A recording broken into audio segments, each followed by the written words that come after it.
Stan the Killer by Georges Simenon. Maigret puffed at his pipe as he walked along slowly, hands clasped behind his back. It was not a simple matter to push his heavy body through the morning mob in the Rue Saint-Antoine, where a bright sun poured down on carts and baskets of fruits and vegetables, blocking almost the entire width of the pavement.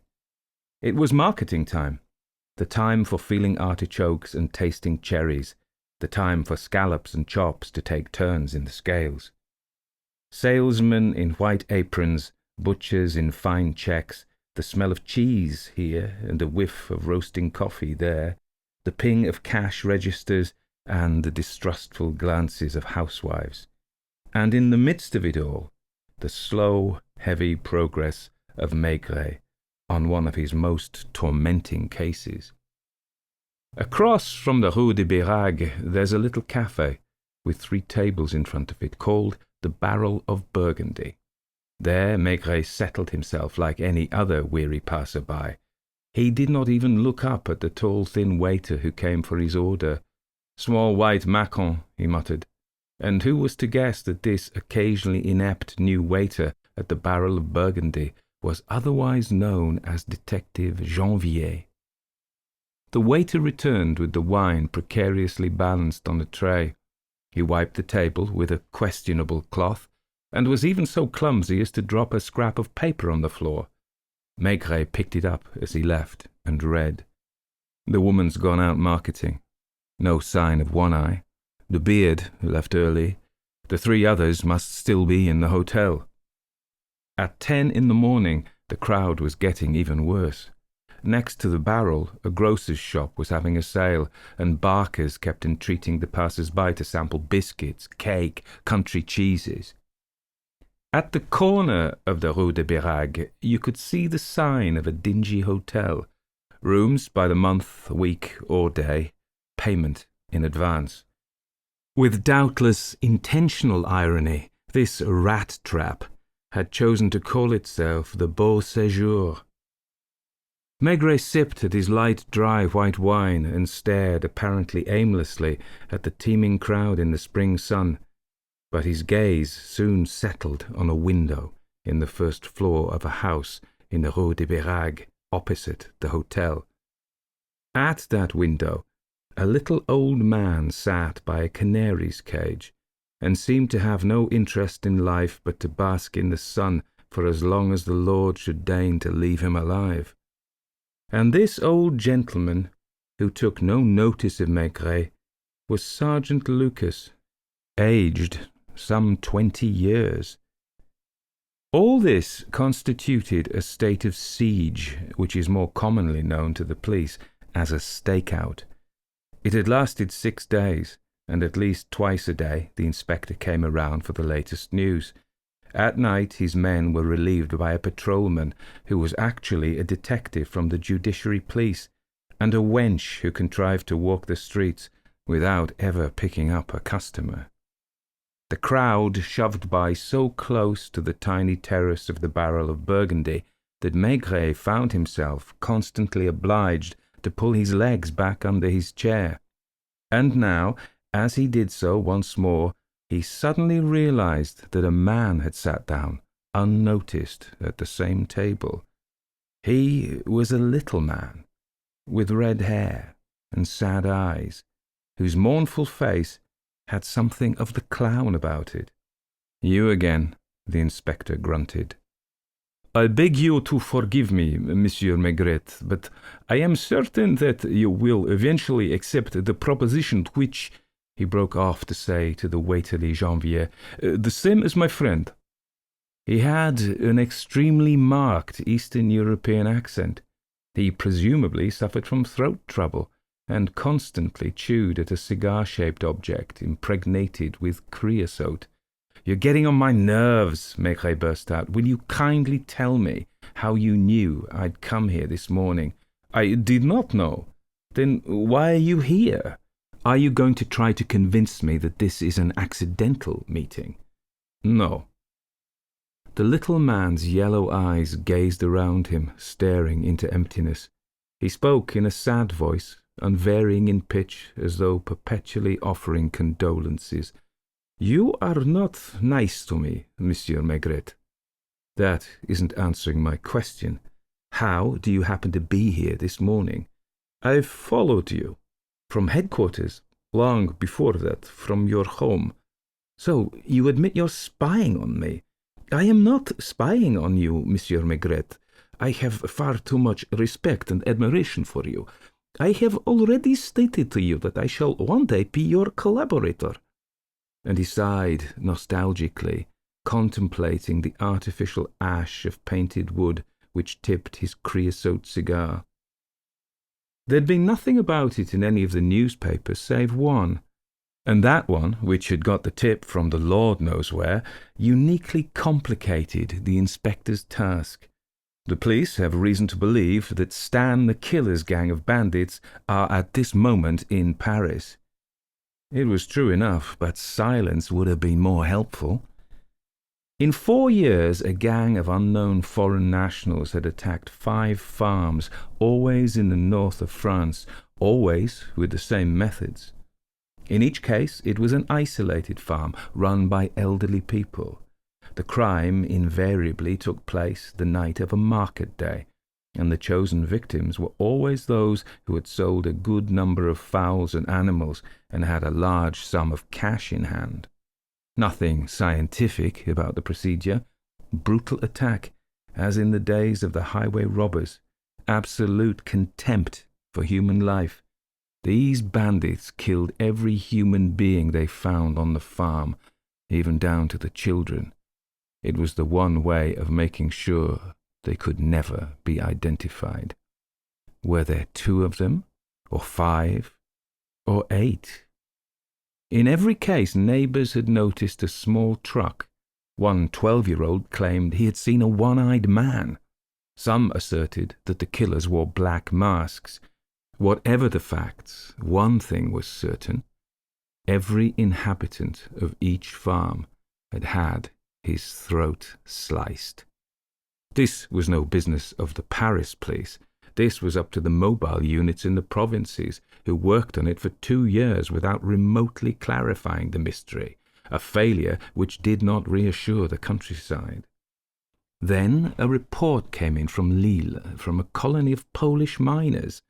The report was vague enough. It was impossible even to establish its ultimate source. The Poles say that this is Stan the Killer's gang. But when the police tried to question the coal miners one by one, the men had never heard of it, or muttered, "Well, they told me." "Who's they?" I don't know. I forget." Then came the crime near Rheims, where the gang overlooked a servant girl sleeping in the attic, who became the first survivor. She had heard the murderers talking in a language which she thought was Polish. She had seen their masks through a hole in the boards, and had noticed that one of the men had only one eye, and that another, a giant of a man, was extraordinarily hairy. And so the police had come to refer to them as Stan the Killer, the Beard, and One Eye. For months, nothing more turned up, until a detective on the hotel squad made a discovery. His territory was the Saint-Antoine district, and in a hotel in the Rue des Beragues, he observed a suspicious group which included a one-eyed man and a giant whose face was literally covered with hair. They were seemingly poor people. The bearded giant and his wife rented a room by the week, but almost every night they gave shelter to several compatriots. Everything was strictly hush-hush, and so the next day one newspaper printed the story. The day after that, Maigret found a letter in his mail, clumsily written in an almost childish hand, full of misspellings, on the cheap sort of paper sold in grocery stores. "You won't ever get Stan. Look out! Before you can take him, he'll have time to kill off plenty more." The letter was no hoax. Maigret was certain. It felt right. It had the filthy aftertaste of the underworld. "Be careful," the chief advised. "Don't rush into an arrest. The man who's cut 16 throats in 4 years won't hesitate to scatter a few bullets around him when he sees he's done for. Which was why Janvier had become a waiter and Lucas a basking old man. The noisy life of the quarter went on with no suspicion that a desperate man might at any moment start firing in all directions. And then Michael Ozep appeared. His first meeting with Maigret had been 4 days ago. He had arrived at headquarters and insisted on seeing the inspector personally. Maigret had let him wait a good 2 hours, but the little man was undaunted. He entered the office, clicked his heels, bowed, and extended his hand. Michael Ozep, former officer in the Polish forces, now teacher of gymnastics in Paris. The Pole spoke so volubly and with so pronounced an accent that it was sometimes impossible to follow him. He explained that he came of a very good family, that he could not go back to Poland to retrieve his property, and that he had sunk to depths of despair because even now he still could not accustom himself to leading a mediocre life. "You understand, Monsieur Maigret," it was impossible to wean him from that pronunciation. "I am a gentleman. Here I am forced to give lessons to individuals of no culture and no education. I am a poor man. I have decided to commit suicide." A nut, Maigret thought to himself. An astonishing number of the unbalanced feel need of confiding their problems to the police. He was used to such visits. "I tried it 3 weeks ago. I threw myself into the Seine, but the river squad saw me and pulled me out." Maigret invented a pretext to step into the next office and phoned the river squad. The story was true. 6 days later, I tried to gas myself, but the postman came with a letter and opened the door. I truly want to kill myself. Do you understand? My existence has lost all value. A gentleman cannot consent to live in poverty and mediocrity. Therefore, I thought that you might have need of a man like me." Ozep paused. "For what?" "To help you to arrest Stan the killer." Maigret frowned. "You know him?" "No, I have only heard talk about him. As a Pole, I am indignant that a man of my people should so violate the laws of hospitality. I should like to see Stan and his gang arrested. Among those who go to arrest him, some will certainly be killed. Is it not better, then, than it should be I, since I already desire to die?" All Maigret found himself capable of saying was the traditional formula, "Leave your address, I'll write you a letter." Michael Ozep had a furnished room in the Rue des Tournelles, not far from the Rue de Birague. The report of the investigating detective was in his favour. He had indeed been a second lieutenant in the Polish forces, but after that his trail vanished. In Paris he taught gymnastics, and his suicide attempts were genuine. Nevertheless, Maigret sent him an official letter ending, "Deeply regret that I cannot take advantage of your generous proposition, for which my most sincere thanks." Twice since then, Ozep had appeared at the Quai des Orfèvres and insisted on seeing the inspector.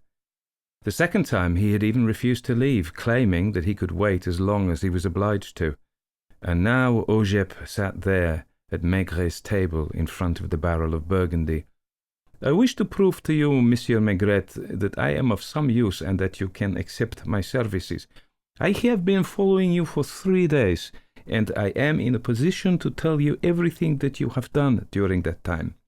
I know, too, that the waiter who just brought my wine is one of your detectives, and that there is another at the window across from us." Maigret clenched his pipe furiously between his teeth, and kept his eyes turned away from the Pole, who went on and on in his monotonous voice. It wore Maigret out merely to listen to him, especially since the accent so distorted each syllable that he had to concentrate to follow the sense. "You are not a Pole, Monsieur Maigret. You do not speak the language. I earnestly desire to help you, for I cannot see the good name of my native land tarnished." The inspector was beginning to choke with anger. The former second lieutenant could hardly fail to observe the fact, but he continued, nevertheless, If you try to capture Stan, what will he do? He has 2, maybe 3 revolvers in his pockets. He fires at everybody. Who knows how many ladies he wounds, how many little babies he kills. Then people will say that the police, will you shut up? Now, as for me, I am resolved to die. Nobody will weep for poor Ozep. You say to me, there is Stan, and I follow him as I have followed you. I wait for the moment when there is no one near us, and I say, you are Stan the killer. Then he fires at me, and I shoot him in the leg. By the fact that he shoots me, you have your proof that he is Stan, and you are not making a blunder. And since he is crippled by my shot, supposing I have you arrested, Maigret broke in crudely. Why? To get a little peace. What would you say? What has poor Ozep done in violation of the laws of France, which he wishes only to defend, and for which he is offering up his life? Stuff it. I beg your pardon. Are you agreeing? Not in the least. At that moment a woman went by. A woman with blonde hair and a clear complexion, recognizably a foreigner. She was carrying a shopping bag and was headed for the butcher's shop. Maigret was following her with his eyes when he noticed that his companion had suddenly started to mop his brow with an enormous handkerchief.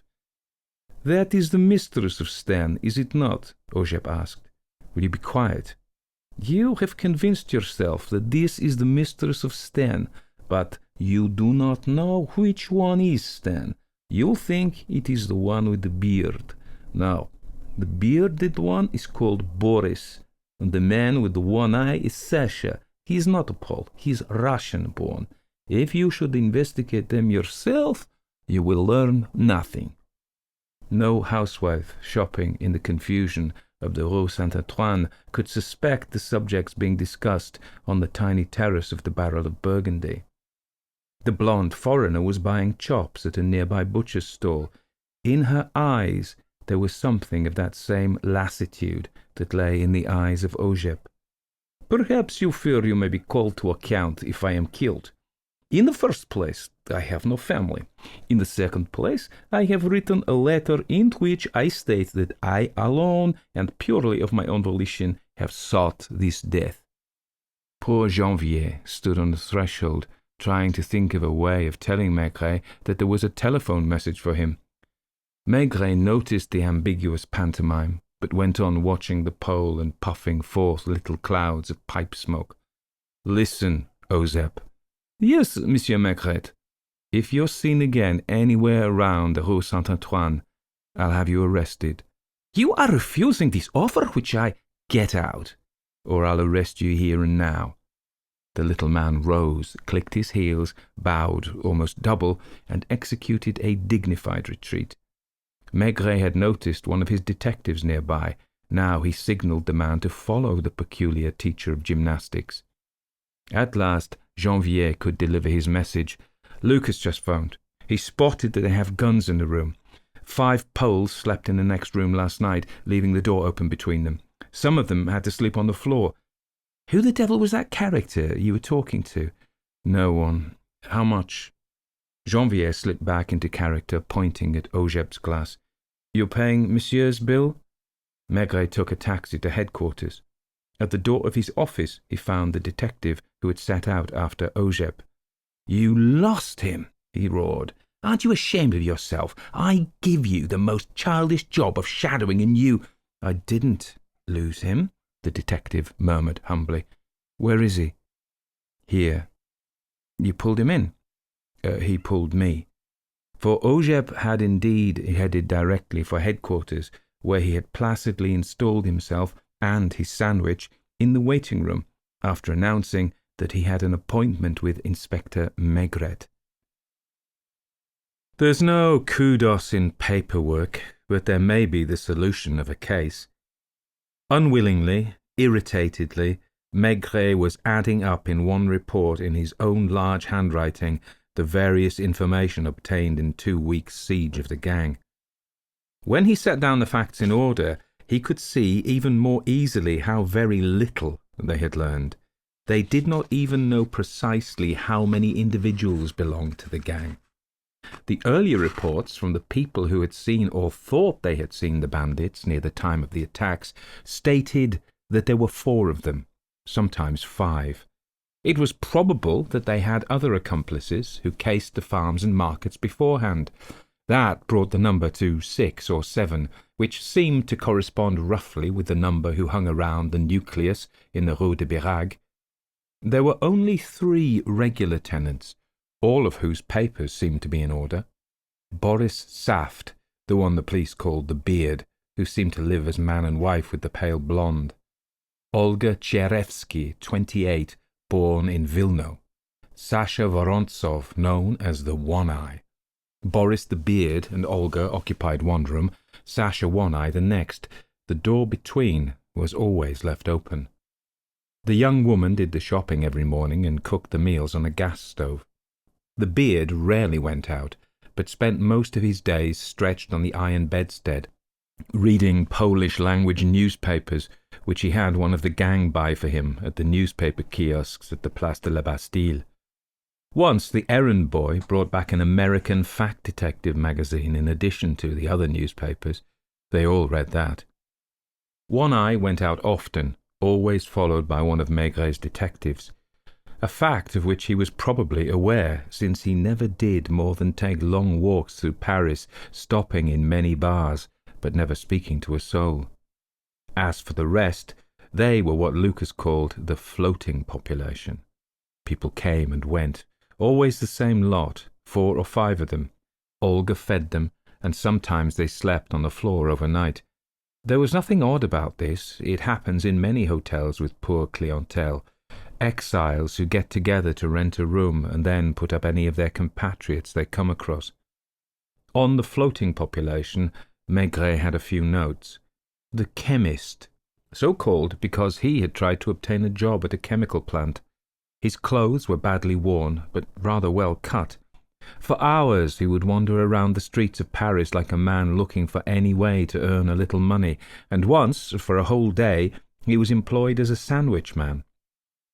Spinach, named after his implausible spinach green hat, which seemed even more unlikely in view of his faded pink shirt.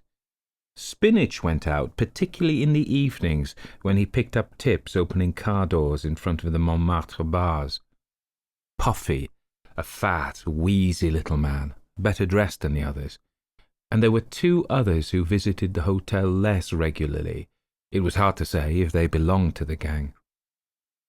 Maigret stared at the notes with the exasperated feeling that the most important detail was somehow eluding him. Finally, he picked up his pen again and wrote. These people give the impression of penniless foreigners looking for any kind of work at all, but there's always vodka in the rooms, and sometimes impressive spreads of food. Maybe the gang knows it's being watched and is putting on an act for the police. If one of them is Stan the Killer, it's probably either the Beard or One-Eye. But this is only guesswork. It was without the least enthusiasm that he brought his report to the chief. Nothing new, nothing specific. I'd swear the rascals have spotted one of our men and are simply amusing themselves, seeing how often they can come in and go out on innocent errands. They know we can't keep a large section of the force mobilized on their account forever. Time's on their side. They have lots of it. You have a plan? Look, Chief, you'll hear people say I'm waiting for inspiration. They couldn't be more wrong. What I'm waiting for is for the one significant happening that never fails to turn up. The whole thing is being there when it does turn up, so that I can take advantage of it. So, you're waiting for a happening? The chief smiled. He knew his man. This much I'm convinced of. This is Stan the Killer's gang.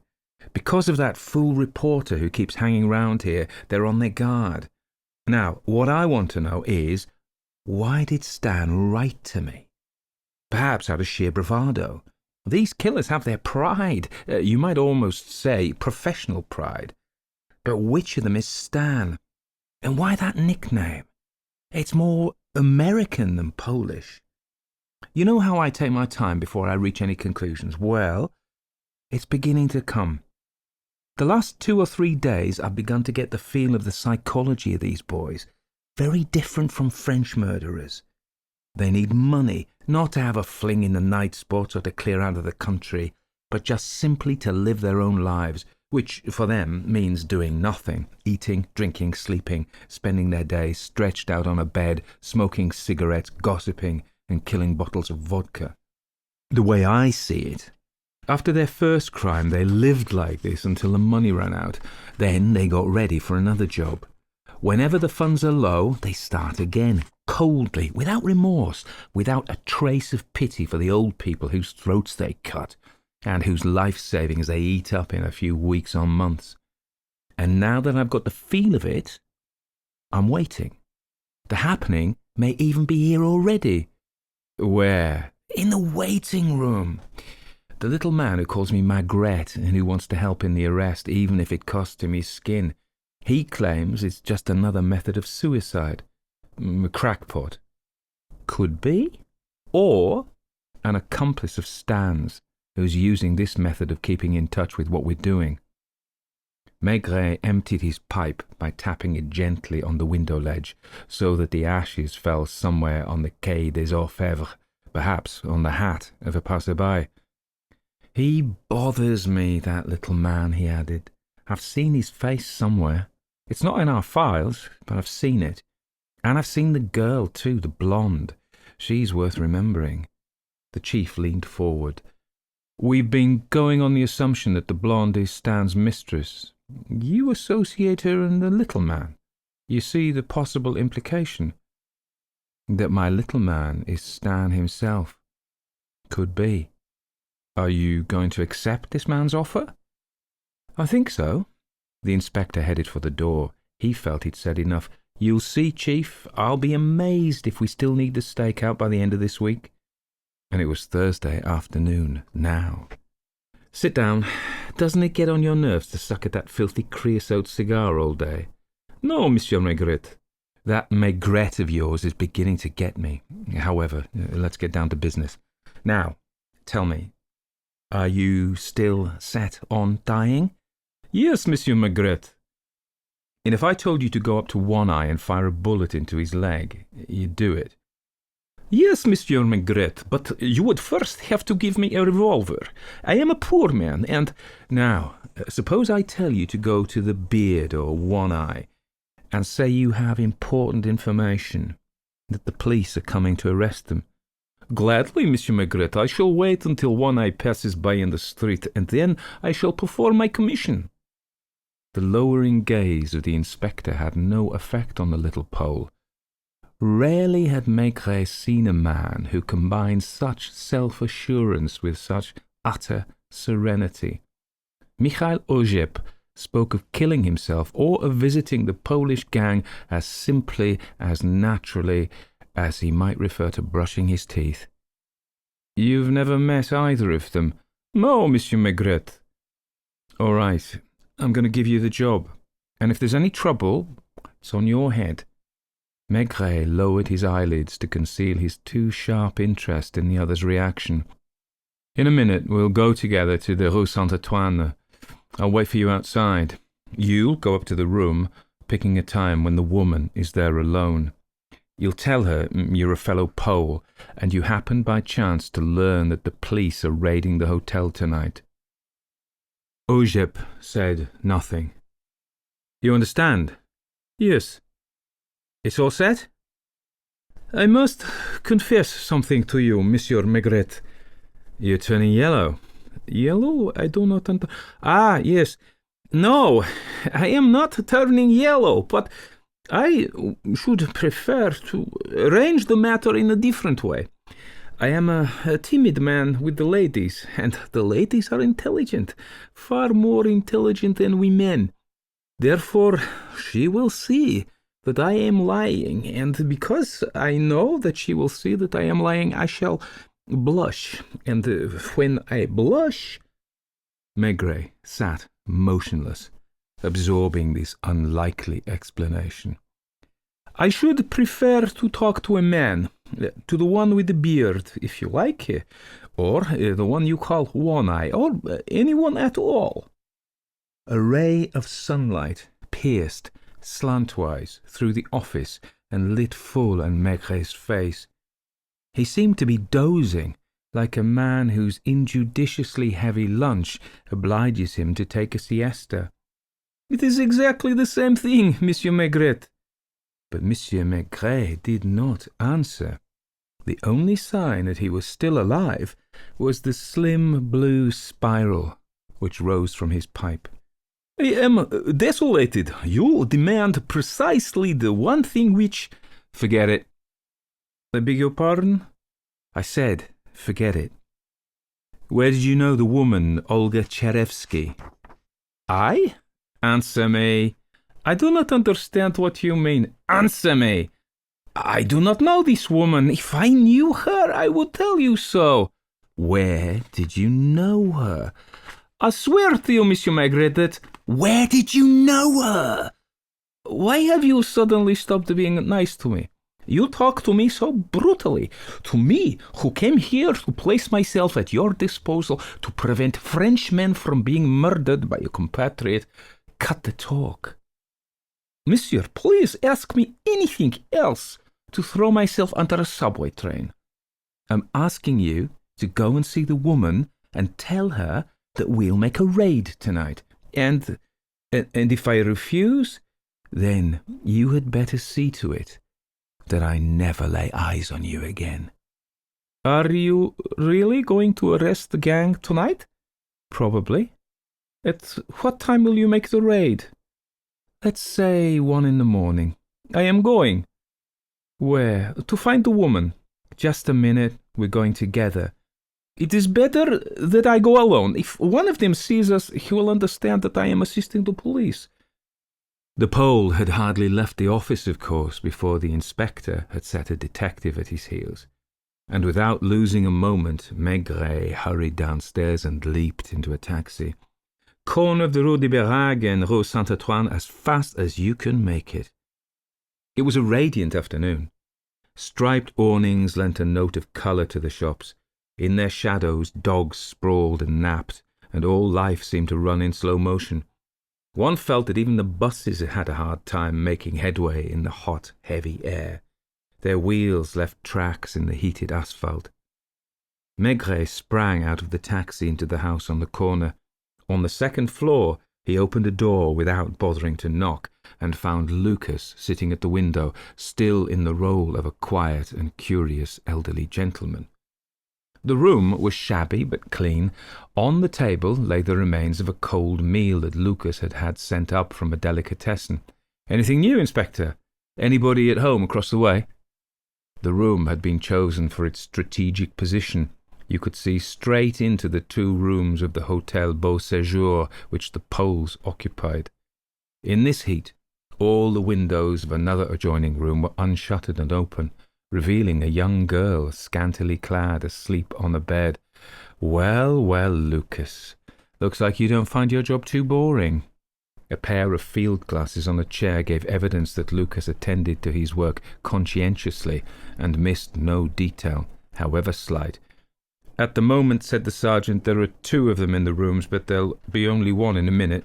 The man's getting dressed. He stayed in bed all morning, as usual." "That's the beard." "Yes, there were 3 of them for lunch, the beard, the woman and One-Eye. One-Eye left as soon as he'd eaten. Then the beard got up and began to dress.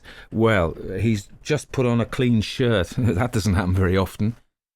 Maigret walked over to the window. The hairy giant was knotting his tie. You could see the man's lips move as he looked at himself in the mirror. Behind him, the blonde woman was cleaning up, gathering papers and rolling them into a ball, turning off the stove, dusting the frame of a bright-coloured picture on the wall. "If only we knew what they were saying," Lucas sighed. "There are times when it drives me crazy. I watch them talking and talking, and they never stop." "The limitless resources of the police," said Maigret dryly, "do not include a lip reader who knows Polish. It gets on my nerves. I'm beginning to understand the torture it must be to be deaf. Do you think the woman will stay there?" This isn't the time she usually goes out, and if she meant to, she would have put on her grey suit. Olga was wearing the same dark wool dress in which she had done her marketing that morning. While she cleaned up her bohemian establishment, she kept smoking a cigarette without ever taking it from her lips in the fashion of the habitual smoker. She never talks, Maigret observed. This isn't the time she does that either. It's in the evenings that she gets to talking, when they're all gathered round.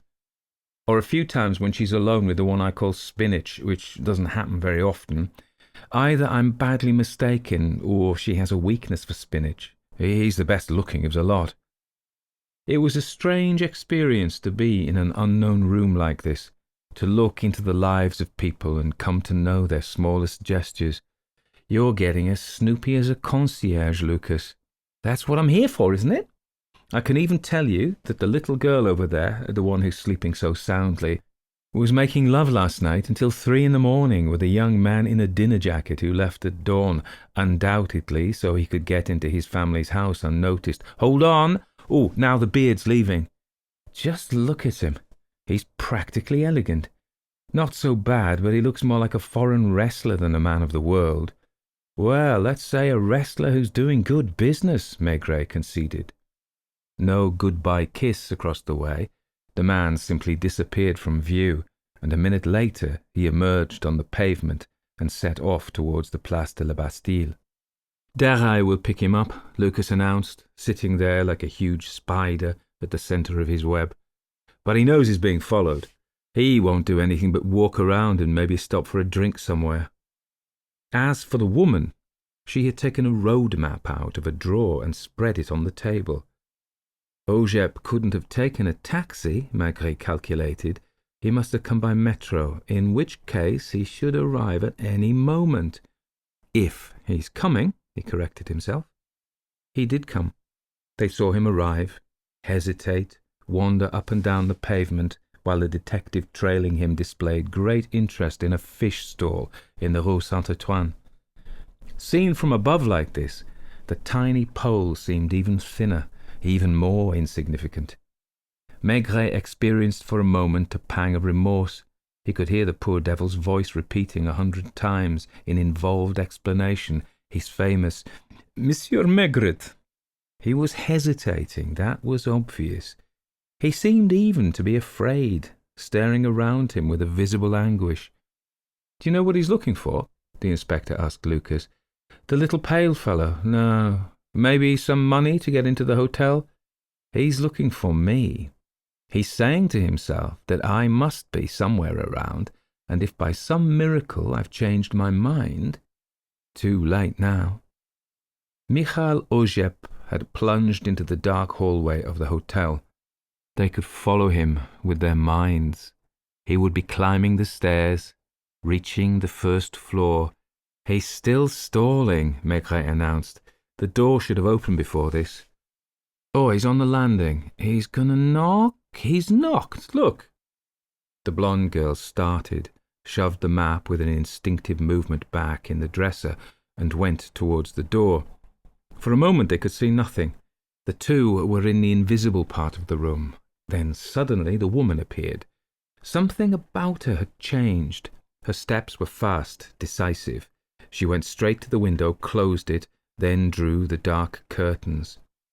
Lucas turned to the inspector with a quizzical smile. "Well now," he laughed, but his smile faded as he noticed that Maigret appeared to be concerned. "What time is it, Lucas?" 3:10. "In your opinion, what are the chances that one of the gang will come back to the hotel in the next hour?" "Doubt it, unless, as I was telling you, Spinach, if he knows the beard's out of the way. You don't look very happy." "I don't like the way she closed that window." "Are you afraid for your little Pole?" Maigret said nothing. "Have you thought," Lucas went on, "that we haven't any real proof that he is in that room? It's true we saw him go into the hotel, but he might perfectly well have gone to some other room and somebody else came." Maigret shrugged his shoulders and sighed. "What time is it, Lucas?" 3:20. "Do you want to go over and see what's happening?" "Not yet, but I'm probably going to make a fool of myself. Where can you telephone?" In the next room. He's a tailor who does piecework for one of the big houses, so he has to have a phone. Good. Try not to let him listen in. Telephone the chief and tell him I want him to send me 20 armed men at once. They're to spread a cordon around the Hotel Beau Séjour and wait for my signal. Maigret's expression indicated the seriousness of this order, which was so out of character, for the inspector usually laughed at police mobilization. You think there'll be dirty work going on? Lucas asked, if it hasn't already gone on. His eyes remained fixed on the window, on the filthy glass panes, on the crimson velvet curtains of the time of Louis Philippe. When Lucas came back from the telephone, he found the inspector still in the same place, still frowning thoughtfully. Boss says to be careful. There was a detective killed only last week, and if there should be another accident, be quiet, will you? Do you think that Stan the killer? I don't think anything. I've thought so much about this case since this morning that I've got a headache. Now I'm satisfied just to have impressions. And at the moment I have the impression that some disagreeable things are happening or are about to happen. In the nearby room, the young girl was still asleep, her mouth open, her legs bent back. Higher up on the 4th floor, somebody was trying to play an accordion, incessantly repeating, with the same false notes, the same foxtrot refrain. "Do you want me to go over?" Lucas suggested. Maigret gave him a harsh look, as if his subordinate had reproached him for lack of courage. "Do you think I'd hesitate to go myself?" "You're forgetting one thing. Once we're over there, it's too late. If we go and find nothing, we'll never pin anything on that gang. That's why I'm hesitating. If only that girl hadn't closed the window." He suddenly lifted his eyebrows. "Tell me, the other times when she's been alone with a man, has she ever closed the window?" "Never." "Then she hadn't any suspicion of your presence here. She probably took me for just another foolish old man. So it isn't the girl who had the idea of closing the window, but the character who came in. Ozep. Ozep or somebody else. The one who came in must have told the girl to close the window before he showed himself." Maigret suddenly took his hat from the chair, emptied his pipe, and scraped the bowl with his index finger. "Where are you going, boss?" "I'm waiting for our men to get here. Look, there are 2 of them by the bus stop, and some others in that parked taxi. If I stay inside 5 minutes without opening that window, you come in with our men. You have your gun." A few moments later, Lucas could see Maigret crossing the street, could see Detective Janvier notice him and break off his task of wiping the tables on the terrace. After what seemed a miraculously short interval, the window across the way opened. Maigret signalled to his sergeant to join him. From across the street, Lucas had gathered that the room was empty, save for the inspector. He stumbled up a dark staircase, through the stench of bad cooking and worse plumbing, and entered the room, only to start back as he found the body of a woman stretched out at his feet. It was as if the murderer had wished to leave his signature on his crime. The woman's throat had been cut, as with all the other victims of Stan. There was blood everywhere. The bright picture on the wall turned out, on closer inspection, to be a portrait of Olga, even blonder, even more fresh-skinned than she had been in life. Lucas looked from the lushly alluring portrait to the unappetizing sight on the floor.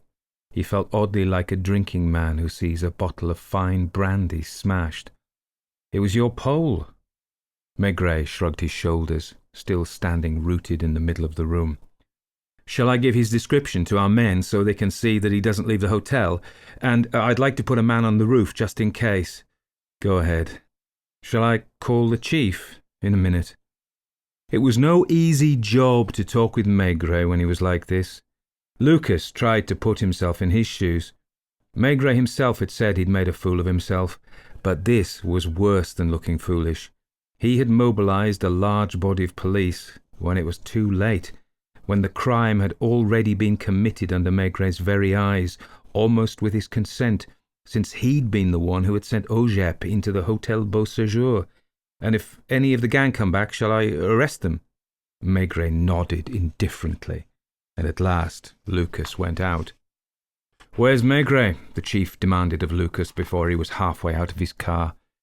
"In the room, number 19, on the second floor. The people in the hotel don't know about it yet." A few moments later, the director of the Judiciary Police found Maigret sitting in a chair in the middle of the room, 2 steps from the body. "Well, my friend, it looks to me as though we're in a pretty fix." For answer, he received a grunt. "So, the notorious killer was none other than the little man who offered you his services. You must admit, Maigret, you might have been somewhat less trustful. Ozep's attitude was suspicious, to say the least." A heavy vertical furrow seamed Maigret's brow, and his jaws jutted out, giving his whole face a striking quality of power. "You think he hasn't managed to slip out of the hotel yet?" "I'm sure of it," said Maigret. "You haven't searched the hotel?" "Not yet." "You think he'll let himself be captured easily?" Then Maigret's gaze moved slowly away from the window, shifted towards the director.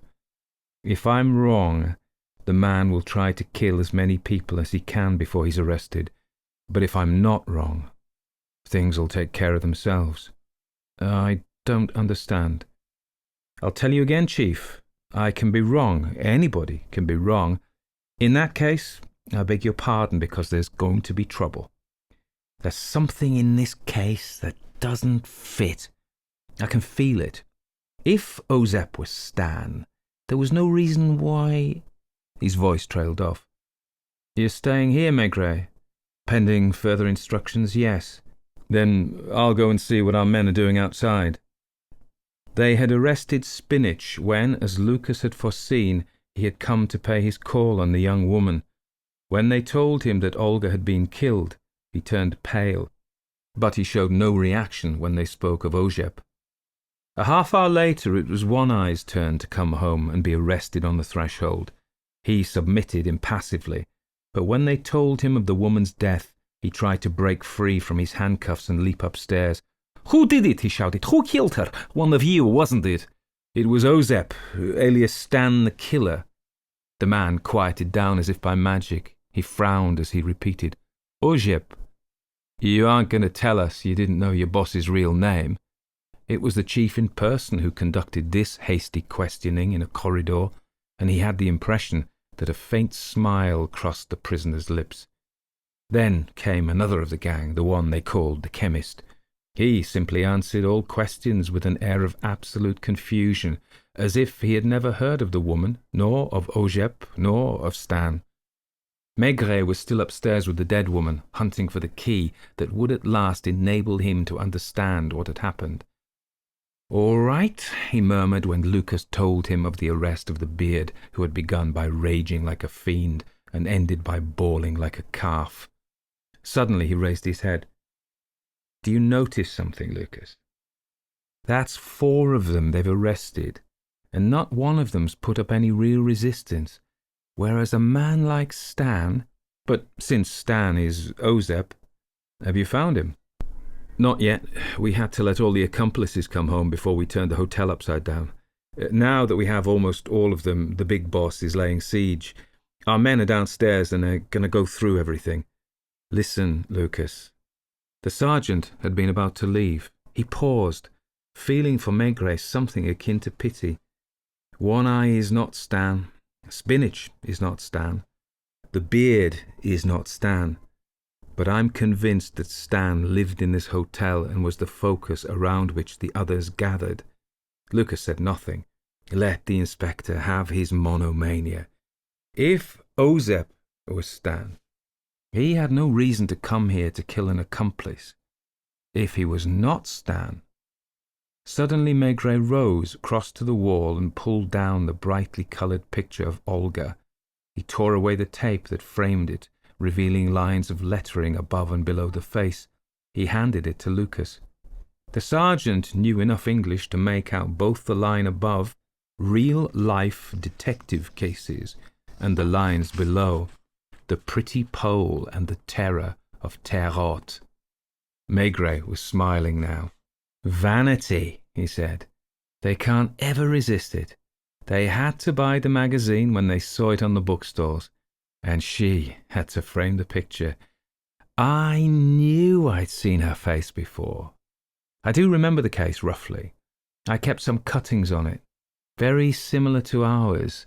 In the Midwest of America, 4 or 5 years ago, a gang attacking lonely farms, cutting throats, just like ours.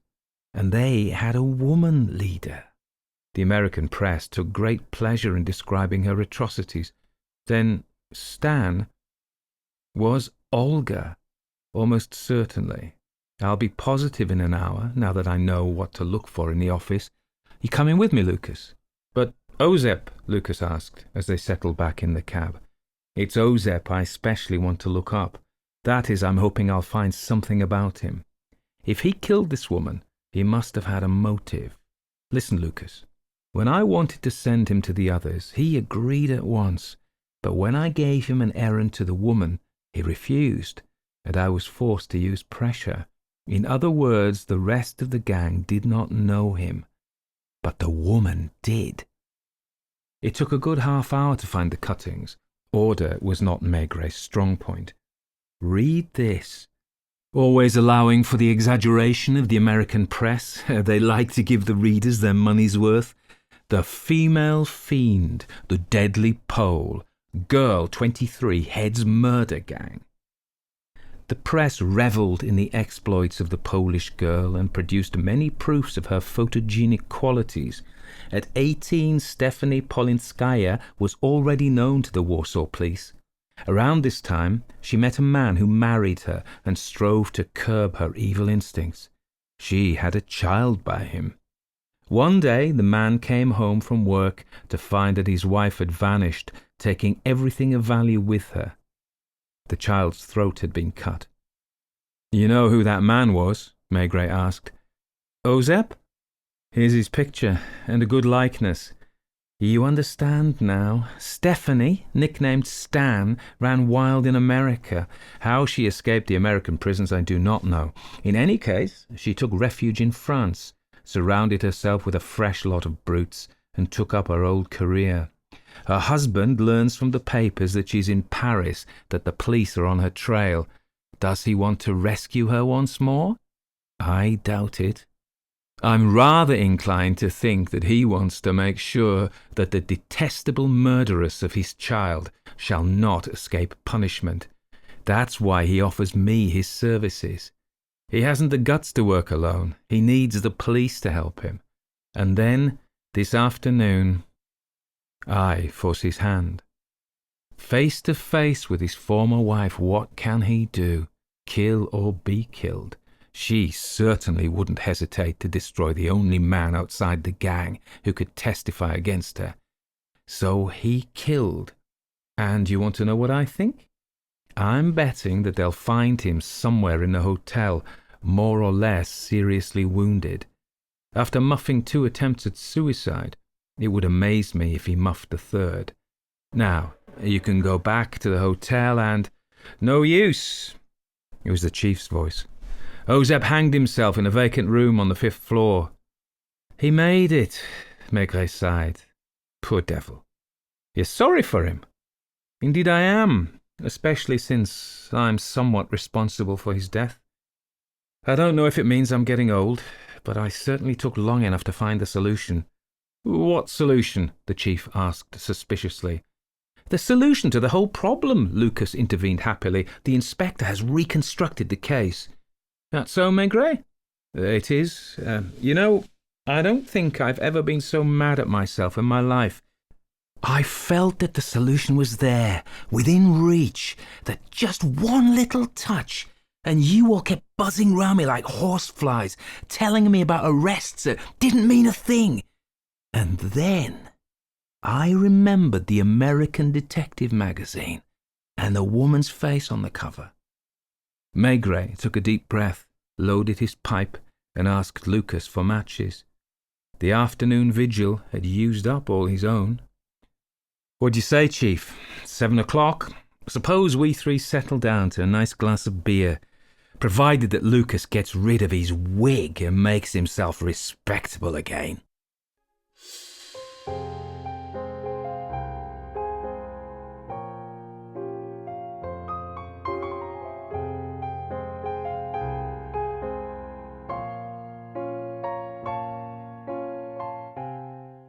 So now we come to the commentary. So in this, I will say something about the author, something about the story, its publication details, and look at some of the themes that come up in the story that have appealed to me. Now, I'm not doing this as a professor of English or an expert or an academic. I'm doing this as just somebody who likes stories. So my views are no more valid than anybody else's. They're just my views. If you don't want the commentary, then the thing to do really is to just click on another story. I hope you stay on my channel. But this is part of the channel. It's not it's a podcast, so it isn't just an audiobook. I do compilations of just stories if you look out for those, and there is and you can just find those going from story to story. So let's say something, now we've established that, about Stan the Killer by Jules Simenon. I don't know why I did it in that accent, apart from Maigret himself says it sounds a bit American. So it is from French. Stan le Tueur by Jules Simenon was first published on December 23rd, 1938, in the weekly Police Roman, the French equivalent of such magazines as Black Mask and Dime Detective in the US. Renowned for his detective fiction, I was jumped ahead then. It later appeared in the collection Les Nouvelles Enquêtes de Maigret, published by Gallimard on December 23rd, 1944, just in time for the Christmas market. Actually, you would have thought they were a bit late. Doubt they could get it out on the shelves by Christmas because it's, only one more day of shopping. The story was subsequently included in Tout Simenon and Tome 95, that's French for you, spanning pages 83 to 106, the first American edition, translated by Anthony Boucher. I've said him like a French one, but he did a lot of kind of horror stories. I've done it. They bite on the classic ghost stories and weird tales, really, and it appeared in Ellery Queen's mystery magazine. We've actually had an Ellery Queen story from that magazine on the podcast. It appeared in 1949, making it the first Maigret short story published in the US. Haha! Another translation by Anthony Boucher was published in 1960. Additionally, a translation by Jean Stewart in 1977 was included in the collection Maigret's Pipe 17 Stories. Came out in 1994. I remember when I was learning that French, and you may say you didn't do too well, did you? But one of the books was an easy read of Maigret's stories, so that was kind of good. Now, let's say something about Jules Simenon himself. He was born on February the 12th or 13th, and he claimed he was born on the 12th, but his birth wasn't registered till the day after. So this was him who said this. He's Belgian, like Poirot, and like the creator of Tintin, who was really known as Georges Remy. He was Belgian too. Lots of the Belgians around. Don't overlook Belgium, okay? So, I said he was born in Liège in 1903. He moved to Paris at the age of 19, worked as a journalist, and wrote prolifically under various pseudonyms. His literary breakthrough came with the publication of Pieter le Letton in 1931, introducing the world to Inspector Jules Maigret. Over his career, Simenon wrote 75 Maigret novels, 28 short stories, alongside numerous other psychological novels, totaling over 400 books which have been translated into 55 languages. His work is distinguished by its psychological depth and narrative economy. After living in the United States for a decade post-World War II, he returned to Europe, settling in Switzerland. Simenon continued writing until his retirement in 1972. I think he stopped writing novels in 1970. The 72 is weird. He still wrote non-fiction. That's maybe the extra 2 years. He died in Lausanne in Switzerland in 1989. So this story is...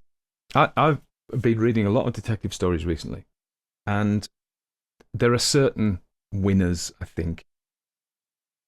Sometimes the stories are very two-dimensional, and the characters are two-dimensional, and the stories are two-dimensional, and basically you couldn't work it out till the very end when somebody kind of pops the very clever detective, such as Sherlock.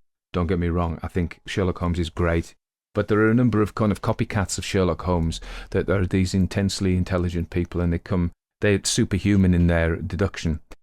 Sometimes the authors play with them. We did one about Dover, the overweight English detective, who basically appears to be a bit of a slob, but he's not, he's very smart. Of course, we have Columbo as well, same kind of thing. So they were playing with these. If we look at sort of in the English-speaking world, particularly, not completely in the UK, but particularly Dorothy L. Sayers and Agatha Christie and the golden age of the, rather upper class, posh, not necessarily, because Miss Marple isn't, and of course Agatha Christie has Poirot, so I revise what I said there. But they're cosy, aren't they? They're different, and they have the clues, and they're often intricate.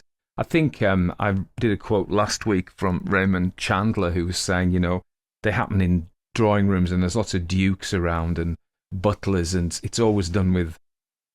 This is unfair to Agatha, to be fair, but it's done with curare and some obscure poison. In fact, I'm just reading. I'm actually narrating the Murder of Roger Ackroyd at the moment, and she herself makes fun of this kind of murder novel because she wasn't without wit, Agatha either. But so we have the cosy, not completely British, but strongly British golden age. There is a golden age in the US as well, but typified by perhaps the British lot.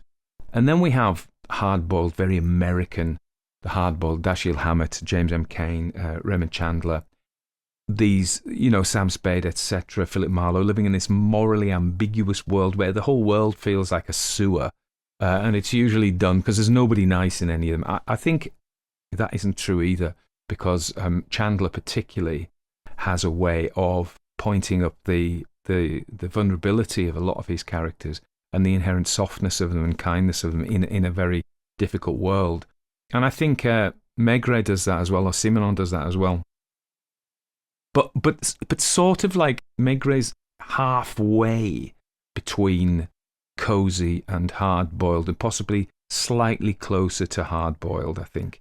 The people he lives, the world he lives in, his characters move in, is, again, a bit of a sewer. It's the underbelly.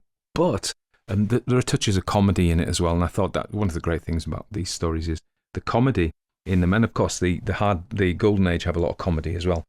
The Hardboiled, not so much, apart from in a kind of wisecracking, very cynical way. And I wouldn't call it comedy. I mean, feel free to disagree with me. This is just my opinions. But I mean, Janvier, the waiter with the tables, and Lucas, who uses his job to, and you can say that's morally ambiguous, spy on attractive young women through their bedroom windows. I think clearly that is a crime, and he would have been arrested these days. There would have been internal affairs these days if it was. Yeah, and the other thing to say is, of course, is Maigret is a police procedural almost, isn't it? Well, not almost. It is. It's a police procedural. He's not a amateur detective, as in the Golden Age, and he is not a hardened, cynical private eye, as in the hard-boiled. Yeah. So he sits in the middle. I think one of the things that Maigret does really well, I think he does there are a number of things he does very well, and one of them is the construction of the story and the twists. So the plot itself, it's the setup. They're watching it. They're not getting very far, and he introduces this Polish guy. And I think through lots of misdirection, for example, he portrays the guy as absurd in the mannerisms, the bowing almost double, and all this. This character is absurd, and so we don't take him particularly seriously. And then he throws suspicion on him with the window closing. Somebody told her to close that blind. And then, oh, right, okay, so maybe he isn't as absurd. We begin to suspect there's something going on when Maigret himself, at the very beginning, Maigret is very dismissive of him. And then a bit later, he starts to give him more consideration, and it becomes apparent that what Maigret has been thinking about is of using this guy. Maigret is not totally trusting. Maigret does not feel that, I should say that Michael Ozep is the man that he says he is. There's something more to it. He's not the absurd comic figure that he is written up as at the beginning. So I want to say something about my pronunciation of the name. So Ozep is not a Polish name. I thought I'd Polishify it by making it Ozep, and not Michael, but Michal. But if you notice, when the French are speaking, I pronounce it Ozep, as them failing to pronounce the Polish properly, in the same way that, Simenon has him called Maigret by the Polish guy, as in it's a mispronunciation. So I thought I'd return the favour and get the French to mispronounce the Polish name, even though Ozep or Ozep is not. So that's not, if you noticed an inconsistency there. If you listen to it very carefully, you will see there is no inconsistency. It's all done deliberately and with forethought. So, yeah, so the misdirections. And so he then misdirects us completely about Olga. He has us, and of course, I think the two, how he does this is he plays on our stereotypes and our prejudices, or the French reader of the time, let's say, to avoid any kind of culture wars going on in the podcast, which I want to avoid. So the French kind of would have had a view of a woman cleaning up. She's portrayed as cleaning up, shopping, and so then you pigeonhole her and go, well, she's a housewife. That's what she is. She's the moll, if you like, of the gang. She just cleans up after them. She isn't the murderer. Yeah. So we don't expect her to be this vain psychopath, this vicious, vain, psychopathic woman that she turns out to be. So he uses our prejudices and misdirects us by giving us evidence for the prejudices. There she is, shopping, buying chops, cleaning the picture, which is of herself, as it turns out. Very cleverly, he doesn't allow, even through the binoculars of Lucas, to identify that the picture is of her. So those are the things, our prejudices about our prejudices, really, in the sense of we prejudge. So Simenon knows about our prejudices, and he deliberately feeds us clues that we sit comfortable in our prejudices before tipping them, both about Ozep, as I insist on calling him, and Olga Cherevska, or Stephanie Polinskaya. So, who is a total monster, isn't she? She goes around killing people and adores herself. And yeah, you want to watch psychopaths, they're dangerous. So I think that's the first thing he does really well in the construction of the story. It's just, we're led down the garden path. We're misdirected. We have red herrings. I'm going to talk about something about the background noises again, as I always do, because I'm paranoid about them. So the scrap man is working today. It's been raining. I've been trying to wait for times when the scrap man isn't working, but he works very hard. And though it isn't raining, but I am in England, so it rains kind of all the time. And so you may have heard drops. You may have heard little Callie, the dog, who was having a bit of a sleep, just and had a funny dream during the sleep. And then you may hear little Noah, the grandson, who is teething, so he's unhappy. So, but this is just like, I'm not going to take these out. This is, I'm a real person, man. So, and I live in a real life with real people and real dogs and real rain and real scrap men. So anyway, so what was I saying? What he does really well, and the other thing that I think Simenon does fantastically well is the characterizations he gives, even in this short story. So we have the chief. And even through a few lines, we know this guy. His main concern is not even solving the murder. It's not avoiding people being killed. It's none of that. It's avoiding embarrassment. And anybody who's worked for an organization knows that reputational harm is the main driver of most organizations these days, and clearly then as well. So that's the first thing, the chief. Then we have Lucas. He's 20, and he watches pretty girls doing rude things. And many young men of 20 do that now. Let's just leave it at that. That's just what young men of 20 do. And so we get Lucas, and then we have Janvier, who's a bit kind of clumsy, and he spills things. He's the detective. We just, we've got these people. And then we have Maigret with this absolute drive to find the truth. More, almost, it is about solving crimes. It is about justice, potentially. But the picture we have is, this is his personal, self-absorbed quest, like a puzzle, like a Sudoku puzzle. But and that comes second. That I don't feel that Maigret is a monster, but he is so obsessed with the puzzle of unraveling And that is the paramount thing, not necessarily the deaths. He doesn't appear to be massively moved by them, of either the victims of the murders. I'm sure he is, as a policeman, wants to stop those. But the Olga being killed, he has some sympathy and pity for Ozep himself, who made the mistake of hitching up with the wrong woman. I'm going to tell you a secret if you didn't know this. Men make absolute fools of themselves for beautiful women, even when those beautiful women are not good for them. And everybody, both their male and female friends, can see it, but they can't, because they're like moths to a candle. And this is what our young Polish second lieutenant ends up in. He has been hitched himself to a monster who kills her own child and his child. So that's his motivation, revenge. He wants to die. He really does want to die. We don't know why, but it's because his child has been murdered, and perhaps also because he's been taken in by this monstrous, psychopathic, but beautiful woman. And then the final motivation is is this narcissistic woman who has a picture of herself, who loves the fact that the American sensationalist true crime press. I have an issue with true crime, actually. I don't enjoy it at all. I think it's pornography, but you could argue about the morality of whether it's worse than sexual pornography. But it is us, or people who consume true crime, and it might be you.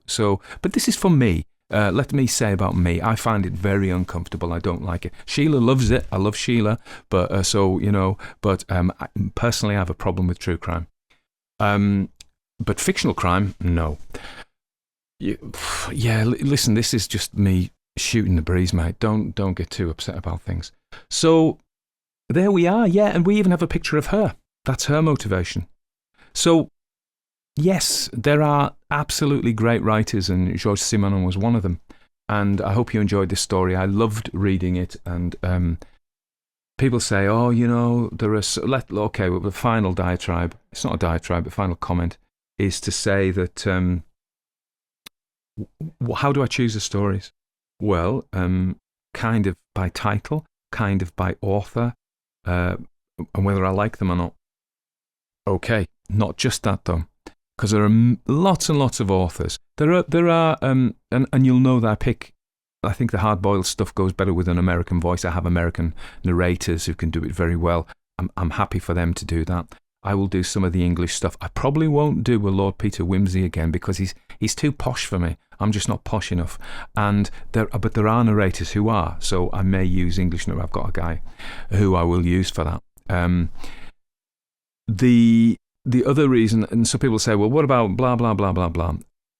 Also, remember, this is my living, this is my business. So I also pick names that I know will get ears. I could go, there's this fantastic story, it's very fantastic, by a very fantastic writer that nobody's ever heard of, but it's fantastic, and I could do it. And I could go, yeah, it's fantastic, and nobody would click on it. I'm not saying nobody would click on it. And if they don't click, remember, I get paid by advertising. So that's the thing. If they don't click on it, we don't get paid. So whereas I'm not only going to do the most popular, but I am going to do some of the most popular from a purely business attitude. So there we are. That's me being very open with you. I hope you don't mind. I've got a couple more things to do today. Narrations. And I've got to say, I'm Noah's doing, of course. I was giving him a bit of a little cuddle before, but he's been a poor lad. But you remember when your teeth were coming through, it was painful. Anyway, I hope you're all okay. And I hope you didn't listen to this commentary if you didn't enjoy it. You don't have to. I'm not going to come around your house and insist. So take care, everybody. Sleep well.